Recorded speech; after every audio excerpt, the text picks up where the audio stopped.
As legislative days slowly run out before the winter break, immigrant rights and progressive groups are demanding that lawmakers pass legislation to protect the so-called Dreamers, who had been shielded by the Deferred Action for Childhood Arrivals program until President Trump began winding it down in September. While there is bipartisan support for a legislative fix for Dreamers, though there are some real differences in opinion on what a solution should look like, immigrant advocacy groups are focusing their fire on Democrats because they are considered allies of the immigrant community.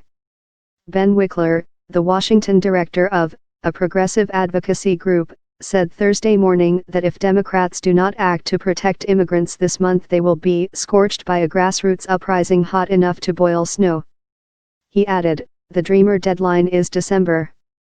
No excuses." Since the Trump administration first declared that the Obama-era program would begin winding down in September, the official line has been that Congress has until March 5, when the protections officially end, to put forth a legislative solution. There is no crisis. There is no emergency. The president has given us until March to address it, Senator Majority Leader Mitch McConnell said recently. But in reality, immigrants have already been affected the program's end. We cannot wait until March, Gutierrez said in a speech on the floor of the House of Representatives on Wednesday. The DREAM Act and the protections of the DACA program are not light switches we can turn on and off. There are two major legislative hurdles facing Congress before lawmakers leave town. Yet while the tax bill is likely to pass both chambers along party lines, Republicans may need the support from their colleagues across the aisle in order to pass a spending package. That could give Democrats some leverage to request that some of their demands be met in exchange for votes. If Republicans are able to pass the bill along party lines, that would extinguish Democrats' chances of forcing their colleagues' hands.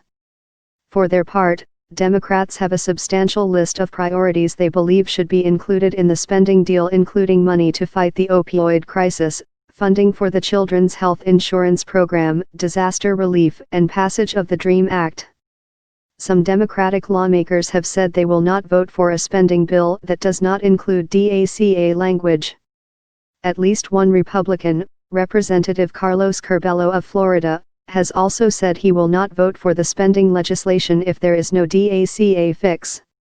But House Minority Leader Nancy Pelosi squashed the idea that the whole caucus was on board at a press conference last week. Democrats are not willing to shut government down, she said. But the California Democrat did say that Democrats willing to stay in Washington until there is a fix for Dreamers. Other lawmakers agree. "I am prepared to be engaged until the very end," says Representative Sheila Jackson Lee of Texas, who sits on the House Judiciary's Immigration Subcommittee.